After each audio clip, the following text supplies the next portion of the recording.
നമസ്കാരം. Iran America ആണവ ചർച്ച രണ്ടാം ഘട്ടം നാളെ ജനീവയിൽ നടക്കുകയാണ്. ഒന്നാം ഘട്ടം നടന്നത് ഒമാനിൽ വെച്ചാണ്. ഒമാന്റെ വിദേശകാര്യ മന്ത്രിയാണ് ഈ ചർച്ചയുമായി ബന്ധപ്പെട്ട് മധ്യസ്ഥത വഹിച്ചത്. രണ്ടാം ഘട്ടം ചർച്ച ഒമാനിൽ വെച്ചല്ല നടക്കുന്നതെങ്കിൽ പോലും ഒമാൻ തന്നെയാണ് മധ്യസ്ഥത വഹിക്കുന്നത്.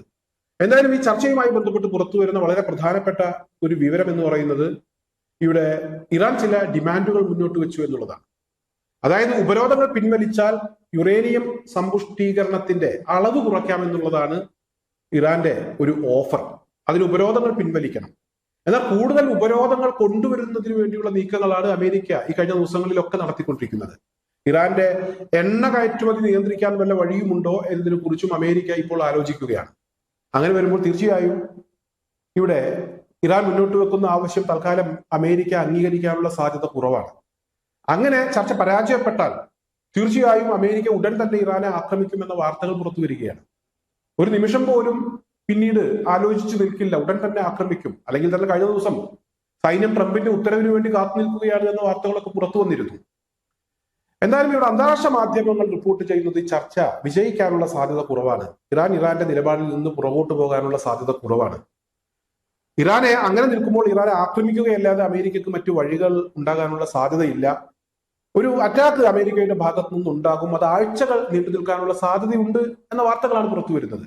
എന്നാൽ മറ്റു ചില വാർത്തകൾ നേരെ വിപരീതമായിട്ടുള്ള വാർത്തകളാണ്. അതായത് ഒരിക്കലും അമേരിക്കക്ക് ഇറാനെ ആക്രമിക്കാൻ കഴിയില്ല എന്ന രീതിയിലുള്ള വാർത്തകളാണ്. രണ്ട് രീതിയിലുള്ള വാർത്തകളും പ്രചരിക്കുന്നുണ്ട്. ആ വാർത്തയുമായി ബന്ധപ്പെട്ട് ചർച്ചകളും പുരോഗമിക്കുന്നുണ്ട്.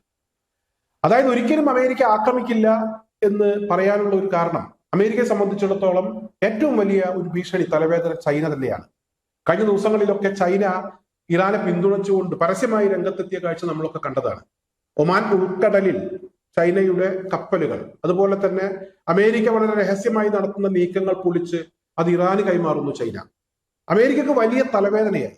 ചൈന ഈ യുദ്ധത്തിൽ ഇറാനോടൊപ്പം പരസ്യമായി തന്നെ നിലകൊള്ളും എന്ന രീതിയിലുള്ള വാർത്തകളാണ് പുറത്തു വരുന്നത്. അത്തരത്തിലുള്ള നീക്കങ്ങളാണ് ചൈന നടത്തിക്കൊണ്ടിരിക്കുന്നത്. അതുകൊണ്ട് തന്നെ അമേരിക്ക ഇറാനെ തൊടാൻ പോകുന്നില്ല എന്ന വാർത്തകൾ അതും ഒരു ഭാഗത്ത് നിലനിൽക്കുന്നുണ്ട്, അല്ലെങ്കിൽ അത്തരത്തിലുള്ള വാർത്തകളും പ്രചരിക്കുന്നുണ്ട്. മാത്രമല്ല ഈ കഴിഞ്ഞ ദിവസം റഷ്യയുടെ പ്രസിഡന്റ് വ്ളാഡിമിർ പുടിൻ പറഞ്ഞത് ഇറാൻ ഞങ്ങളുടെ ഏറ്റവും നല്ല അയൽപ്പക്കമാണ്, ആ അയൽപ്പക്കത്തെ എന്ത് വില കൊടുത്തും സംരക്ഷിക്കും, യുദ്ധക്കപ്പലൊന്നും കാണിച്ച് ആരും പേടിപ്പിക്കണ്ട എന്ന രീതിയിലുള്ള ഒരു പ്രതികരണമാണ് പുടിന്റെ ഭാഗത്തു നിന്നുണ്ടായത്. ഒരു കാര്യം കൂടി ഉറപ്പായി, റഷ്യയും ഇവിടെ അമേരിക്കക്കെതിരെ ശക്തമായി രംഗത്ത് വരും, പരസ്യമായി രംഗത്ത് വരും എന്നുള്ള കാര്യം. എന്തായാലും ഇറാനെ തൊട്ടാൽ മൂന്നാം ലോക മഹായുദ്ധത്തിലേക്ക് കാര്യങ്ങൾ നീങ്ങുമെന്ന് ചൈനയും റഷ്യയും ഒക്കെ ഒരു ഘട്ടത്തിൽ പറഞ്ഞിട്ടുണ്ട്. എന്നാൽ ഇപ്പോൾ പറയുന്നില്ല, അവർ പ്രവർത്തിച്ചു കാണിക്കുകയാണ്.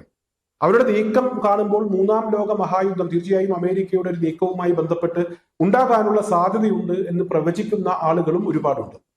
അതുകൊണ്ട് തന്നെ അമേരിക്ക ആക്രമിക്കാൻ മുതിരില്ല. അമേരിക്ക ഒരുപാട് ആലോചിച്ച് ശ്രദ്ധിച്ചു മാത്രമേ ആ പണിക്ക് നിൽക്കുകയുള്ളൂ. രണ്ടു വട്ടം ആലോചിക്കാതെ അമേരിക്ക പണിക്ക് നിൽക്കില്ല എന്ന വാർത്തകളും പ്രചരിക്കുന്നുണ്ട്. എന്നാൽ ഇവിടെ മറ്റൊരു വിഷയം കൂടി ഇപ്പോൾ ചർച്ചയാവുകയാണ് ഇപ്പോഴത്തെ ഈ ഒരു സാഹചര്യവുമായി ബന്ധപ്പെട്ട്. കാരണം ഇവിടെ അമേരിക്ക ഇറാനെതിരെ ഒരു ആക്രമണ ഭീഷണി മുഴക്കിയ സമയത്ത് സൗദി അറേബ്യയും അതുപോലെ തന്നെ UAEയും ഒക്കെ അവരുടെ ആകാശമോ വെള്ളമോ മണ്ണോ ഇറാനെ ആക്രമിക്കുന്നതിന് വേണ്ടി ഉപയോഗിക്കാൻ പാടില്ല എന്നുള്ള ഒരു നിലപാടെടുത്തു എന്ന് അവർ പറഞ്ഞിരുന്നു. അത്തരത്തിലൊരു വാർത്ത പ്രചരിച്ചിരുന്നു. അത് അവർ പറഞ്ഞ കാര്യമാണ്. എന്തുകൊണ്ട് അവർ അങ്ങനെ പറഞ്ഞു എന്ന ഒരു ചർച്ച ഇപ്പോൾ നടക്കുന്നുണ്ട്.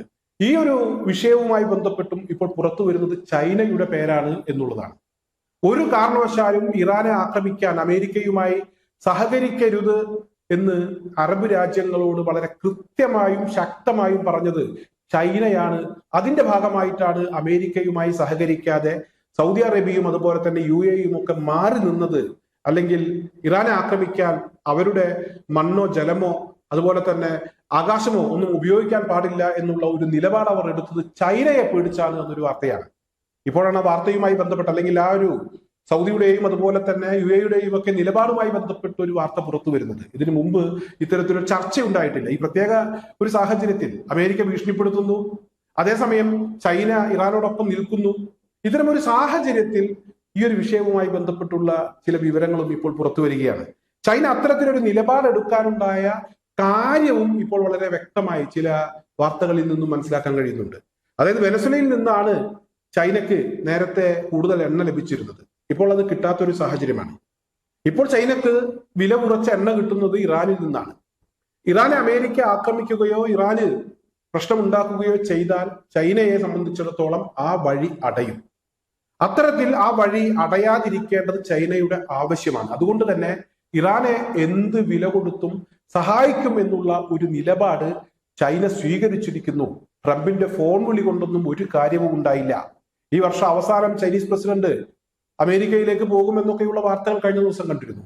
എന്തായാലും എന്തൊക്കെ വാർത്തകൾ ഏതൊക്കെ രീതിയിൽ പ്രചരിച്ചാലും ചൈനക്ക് ഇറാനെ വിട്ടൊരു കളിക്കും ഇപ്പോൾ താല്പര്യമില്ല. അത് ചൈനയെ സംബന്ധിച്ചിടത്തോളം അവരുടെ കച്ചവട താല്പര്യമാണ് എന്ന കാര്യത്തിലൊന്നും തർക്കമില്ല. എന്തായാലും അവരെ സംബന്ധിച്ചിടത്തോളം അവർക്ക് അവരുടെ കാര്യം തന്നെയാണ് വലുത്. ഗൾഫ് രാജ്യങ്ങളെ കണ്ണുരുട്ടി പേടിപ്പിച്ചത് ചൈനയാണ്. അതുകൊണ്ട് മാത്രമാണ് ഈ ഗൾഫ് രാജ്യങ്ങൾ തുടക്കത്തിലെ അവരുടെ നിലപാട് പറയാൻ തയ്യാറായത് എന്ന വളരെ പ്രധാനപ്പെട്ട ഒരു വാർത്തയാണ് പുറത്തു വന്നിരിക്കുന്നത്. അല്ലെങ്കിൽ നേരത്തെ പ്രചരിച്ച വാർത്തയുമായി ബന്ധപ്പെട്ട് ഇത്തരത്തിലൊരു വിവരമാണ് പുറത്തു വന്നിരിക്കുന്നത്. എന്തായാലും ഇപ്പോഴത്തെ ഈ ഒരു സാഹചര്യത്തിൽ ഒരു കാര്യവും ഉറപ്പിച്ചു പറയാൻ കഴിയാത്ത ഒരു അവസ്ഥയാണ് ഉണ്ടായിരിക്കുന്നത്. അമേരിക്ക ആക്രമിക്കുമോ എന്ന് ചോദിച്ചാൽ അമേരിക്കയെ സംബന്ധിച്ചിടത്തോളം അമേരിക്കയുടെ ഏറ്റവും വലിയ ആഗ്രഹം അതാണ്. പക്ഷേ മറുഭാഗത്ത് ചൈന നിലയുറപ്പിച്ചിരിക്കുന്നു. ഗൾഫ് രാജ്യങ്ങളുടെ പിന്തുണയില്ലാത്ത ഒരു സാഹചര്യം ഉണ്ടായിരിക്കുന്നു. ഇതൊക്കെ അമേരിക്കയെ സംബന്ധിച്ചിടത്തോളം ഒരു ആക്രമണത്തിന് മുതിരണോ എന്നുള്ള ഒരു ചിന്തയും അവർക്കുണ്ട്. അത്തരത്തിലുള്ള ചില പരാമർശങ്ങൾ അല്ലെങ്കിൽ അത്തരത്തിലുള്ള ചില പ്രതികരണങ്ങൾ അമേരിക്കയുടെ ഭാഗത്തു നിന്ന് തന്നെ നേരത്തെ ഉണ്ടായിട്ടുണ്ട്. ട്രംപ് തന്നെ ആദ്യം യുദ്ധം എന്ന് പറയും, പിന്നെ സമാധാനം എന്ന് പറയും, പിന്നെ ചർച്ച എന്ന് പറയും. അങ്ങനെ ഒരുപാട് തവണ മലക്കം മറിഞ്ഞിട്ടുണ്ട്. എന്തായാലും ഈ മലക്കം മറിച്ചിലുകൾക്കൊക്കെ ഏറ്റവും പ്രധാനപ്പെട്ട കാരണം ചൈന തന്നെയാണ് എന്ന വളരെ പ്രധാനപ്പെട്ട ഒരു വാർത്തയാണ് ഇപ്പോൾ പുറത്തു വന്നിരിക്കുന്നത്.